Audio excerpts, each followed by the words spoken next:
कभी कभी लगता है कि जो हमारे सामने हो रहा है वो हकीकत नहीं है, कोई सपने से परे है। आप सोच के देखो कि लोग कुत्तों के लिए रोड पे निकले हैं।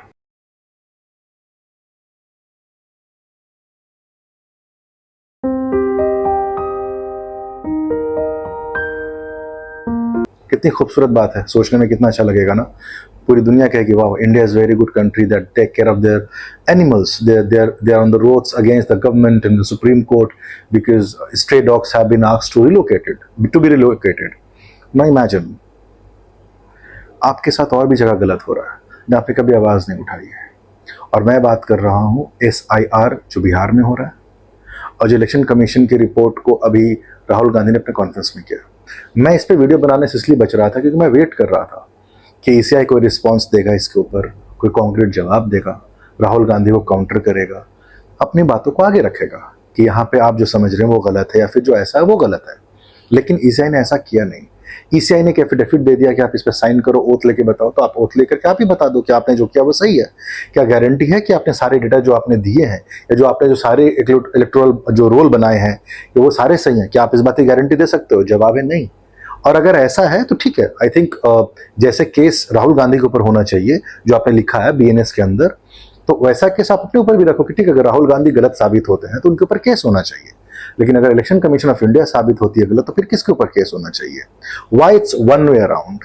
ये दोनों तरफ होना चाहिए। आप एक ऑटोनोमस बॉडी हो, अगर आपसे ऐसी गलती हुई है जहां पे कई लोगों के नाम एक घर में आ रहे हैं जो कि सिर्फ एक 1 BHK रूम है या फिर एक रूम सेट है, वो 80 लोगों के नाम आ रहे हैं, कई लोगों के नाम में घर में नंबर में 0000 चीज है।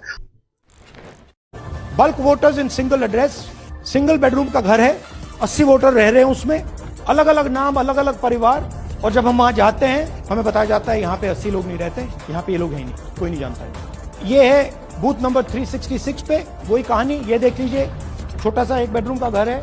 ये सब लोग इलेक्शन कमीशन के मुताबिक ये सब लोग इस घर में रहते हैं। और जब हम वहां जाते हैं एक भी नाम नहीं मिलता। और वहां के लोग कहते नहीं ऐसे इन लोगों को हम नहीं जानते। 10,000 से ज्यादा वोटर सिंगल एड्रेस में रहते। एक और तरीका, कमर्शियल एस्टेब्लिशमेंट में लोगों के नाम डाल दो। ये एक ब्रूअरी है कर्नाटक में, 68 वोटर्स इसमें हैं, मगर जब हम वहां जाते हैं पूछते हैं भैया ये हैं कौन, कहाँ हैं, नो आइडिया, डोंट। तो सोचने वाली बात तो है, और आखिर क्यों इंसान ना सोचे? दूसरी बात यह है कि कई लोगों के फादर या मदर के नाम में EFGH है। ये कैसा इशू है? आप क्या देख रहे हैं? आप क्या ट्रांसपेरेंट होना चाह रहे हैं? क्या ट्रांसपेरेंसी नहीं होनी चाहिए? बिल्कुल होनी चाहिए। आप मुझे बताओ कि आप मेरा नाम क्यों रिमूव कर रहे हो? बिहार में आपने करीब 65 लाख लोगों के नाम रिमूव कर दिए। आप सोच रहे कितना बड़ा नंबर है ये? अगर मैं बिहार से बाहर आया हूं और किसी कारणवश मैं आपको वेरीफाई नहीं कराया, आपने मेरा नाम वहां से हटा दिया। कोई लोग मरे नहीं, आपने उसका नाम हटा दिया। तो ये सारी गलतियां। अच्छा, सबसे बड़ी बात मैं समझाना चाह रहा हूं यहां पे कि अगर किसी ने गलती की तो उसका नाम हट गया, और अगर आपने गलती की तो आपके फिर क्या होना चाहिए? आप समझो पहले कि it's always a one way. हम जब ये चीज अपना मांगते हैं ना तो बहुत टाइम लेता है, और जब उसको चाहिए होता है तो वो तुरंत कर देता है।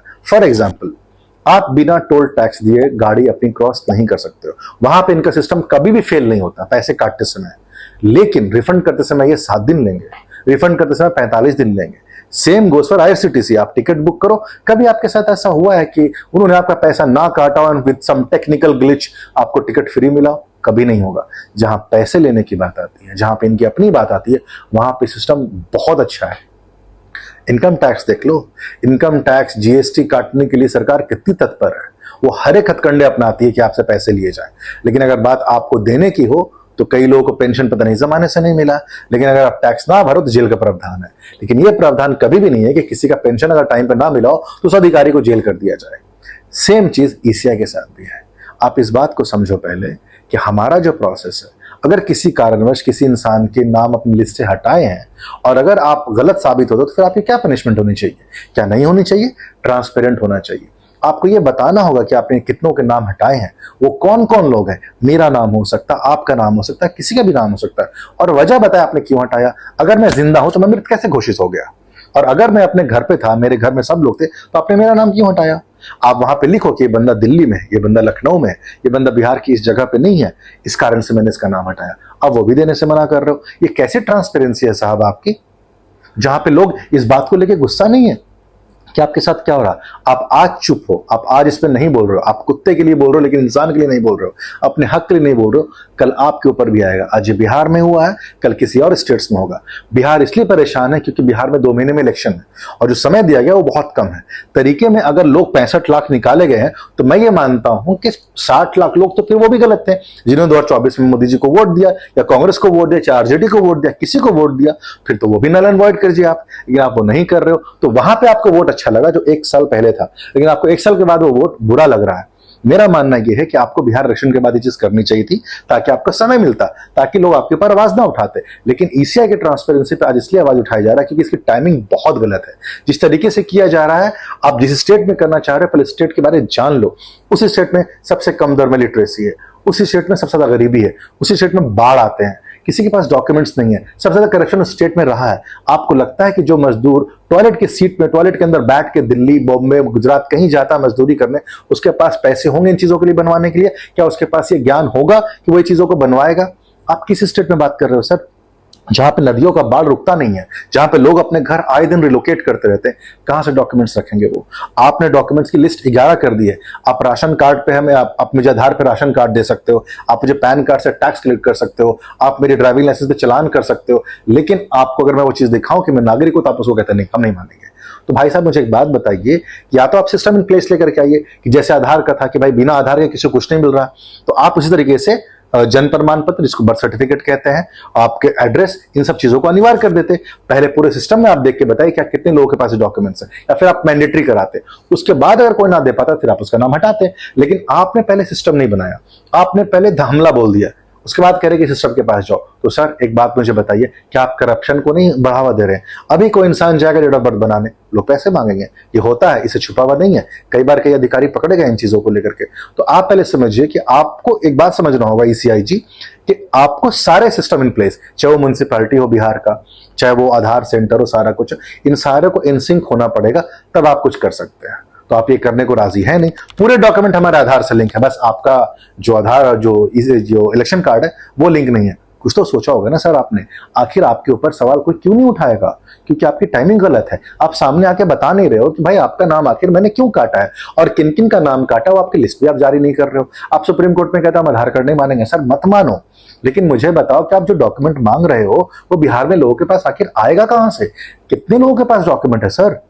ये सोचना और समझना आपकी जिम्मेदारी है। आप सरकार के एक पार्ट हो, आप स्टेट हो, आप रिप्रेजेंट कर रहे हो, you are an autonomous body और one of the powerful body in the country, जिसके पास पूरा स्टेट स्पेशली आ जाता है जब इलेक्शन अनाउंस होता है। आप करवाओ ना सर इसको। आपका अप्रोच तो इंक्लूसिव होना चाहिए कि मैक्सिमम वोटर्स हमारे पास आए वोट करने के लिए, it is part of democracy, but you are excluding them. Sir आप ये कैसा रूल कर रहे हैं? आप सोच के देखिए पहले। माई ओनली क्वेश्चन इज कि if this does not bring people together, जबकि वो कुत्ते के लिए साथ में आ गए, तो फिर किस चीज के लिए आएंगे? चलो इसकी बात छोड़ देते हैं। इनकम टैक्स बिल पास हो गया, इसी दौरान ये सारी चीजें हो रही थी, इनकम टैक्स बिल पास हो गया। अब उस बिल में क्या है कि आपकी हर चीजों को देखा जाएगा, जो भी कुछ किया जाएगा उसको लेके कोई कुछ बोल नहीं रहा। कुत्तों को लेके लोग सड़कों पे उतरे हैं, रिव्यू पिटीशन डाल रहे हैं। यहां पे आए दिन लोगों के घर पे बुलडोजर चलाए जा रहे हैं, लोगों के घर पे लिंचिंग हो रही है गाय के नाम पे, धर्म के नाम पे। तब तो आप प्रोटेस्ट करने नहीं निकले।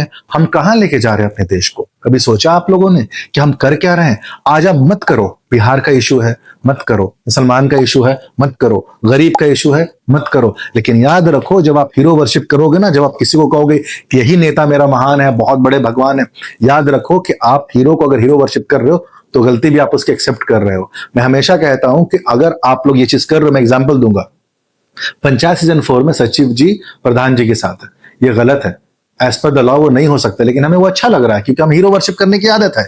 याद रखो कि ये चीजें अच्छी नहीं है। आपको जो आज अच्छा लग रहा है ना, कल आप पे घूम के आएगा। आज बिहार की बारी है, कल आपकी बारी होगी, कल आप भी मेरी तरह ऐसे बोलोगे। मैं आपसे सिर्फ इतना कहना चाह रहा हूं कि आप इंडियन हो, अपने राइट्स को जानो। किसी चीज के खिलाफ बोलना आप देशद्रोह नहीं होता है। आप देश के खिलाफ नहीं बोल रहे हो, आप देश को अच्छा करने के लिए बोल रहे हो। आप सोचो कि दुनिया में लोग कहेंगे कि इंडिया के ईसीआई बहुत ट्रांसपेरेंट है, वहां पे लोगों को मौका दिया गया, चांस दिया गया, ट्रांसपेरेंट रखा गया, कितनी अच्छी बात होगी। आपके लोगों की तारीफ होगी। नहीं, वहां के लोग बहुत जागरूक है। जब भी ऐसा उन्होंने आवाज उठाई, जैसे स्ट्रे डॉग को लेकर के लोग तारीफ कर रहे हैं कि नहीं यार, people have sentiments that they stood for the stray dogs. But dear, एक रेप हुआ लड़की का स्विमिंग पूल में, एक अपाहिज लड़की का रेप है, 2 लड़कों ने दौड़ा करके पीछा करके रेप किया, उसके खिलाफ आउटरीच क्यों नहीं है? लोग मर रहे हैं, उसके खिलाफ आउटरीच क्यों नहीं है? मुझे वो देश याद है जहां पे 2012 में जब निर्भया कांड हुआ था तो पूरा देश हिल गया था, पूरा देश हिल गया था उस समय, और लोगों ने चक्का जाम करके सरकार गिरा दिया था। आज हमारे पास सोशल मीडिया पे लिख दिया, बात खत्म हो गई। तो ध्यान रखो कि this coming on to you and I am telling once again कि ECI has to be transparent. It is one of the important body which is taking away your rights by excluding your name from the list. Name in the electoral list is my constitutional right. आप नहीं ले सकते हो इतने आसानी से, आपको उसका जवाब देना पड़ेगा। और देखो, अगर आप सब जवाब मांगेंगे, कोई भी जवाब मांगेगा तो देना पड़ेगा। मैं 3 दिन 4 दिन इसलिए वेट किया क्योंकि मैं शायद ईसीआई पे मुझे भरोसा है कि वो ऐसा नहीं करेगी, लेकिन 4 दिनों से जवाब नहीं दिया। So today I am seeking answer from ECI कि बॉस आप जवाब दो कि आपने इतने लोगों का नाम क्यों हटाया, और अगर हटाया तो कैसे लोग जिंदा है, कोई मरा हुआ था, तो आपने आखिर उसके लिए क्या प्रोसेस बनाया है? आप आगे आओ, आप एक प्रेस कॉन्फ्रेंस करो, आप अपनी बातों को क्लैरिफाई करो, राहुल गांधी के एलिगेशन को हटाओ। और मैं एक बात कहता हूं कि शायद आज राहुल गांधी इस बात को कह पा रहे हैं क्योंकि वो बैकफुट पे हैं।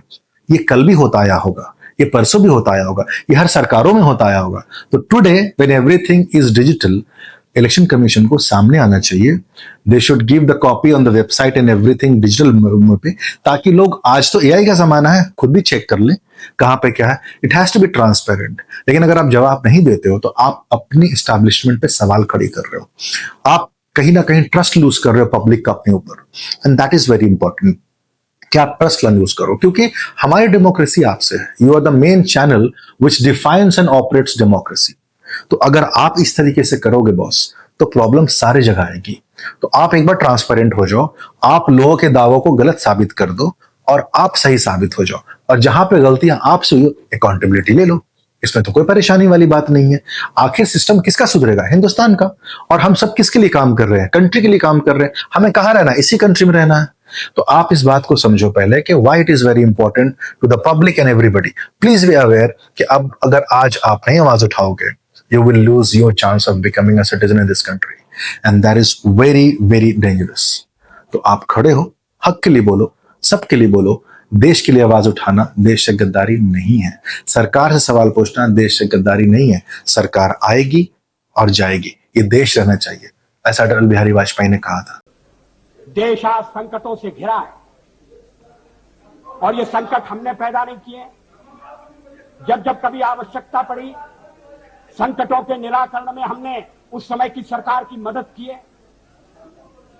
उस समय के प्रधानमंत्री नरसिंह राव जी ने भारत का पक्ष रखने के लिए मुझे विरोधी दल के नेता के नाते जिनेवा भेजा था, और पाकिस्तानी उसे देखकर चमत्कृत रह गए। उन्होंने कहा कि ये कहां से आए, क्योंकि उनके यहां विरोधी दल का नेता ऐसे राष्ट्रीय कार्य में भी सहयोग देने के लिए तैयार नहीं होता। वो हर जगह अपने सरकार को गिराने के काम में लगा रहता है। ये हमारी परंपरा नहीं है, ये हमारी प्रकृति नहीं है, और मैं चाहता हूं ये परंपरा बनी रहे, ये प्रकृति बनी रहे। सत्ता का खेल तो चलेगा, सरकारें आएंगी जाएंगी, पार्टियां बनेगी बिगड़ेंगी, मगर ये देश रहना चाहिए, इस देश का लोकतंत्र अमर रहना चाहिए। मैं उनकी बातों को मानते हुए आपसे कहता हूं कि क्रिटिसाइज करना, सवाल पूछना, ये हमारा अधिकार है। इसको जारी रखो, तभी हम देशभक्त और देश में रहने लायक रहेंगे। इस इंडिपेंडेंस डे मैं आपसे ये वादा करता हूं, और आपसे इस इंडिपेंडेंस आप वादा कीजिए कि आप ऐसा करेंगे। जय हिंद और happy independence day. Thank you.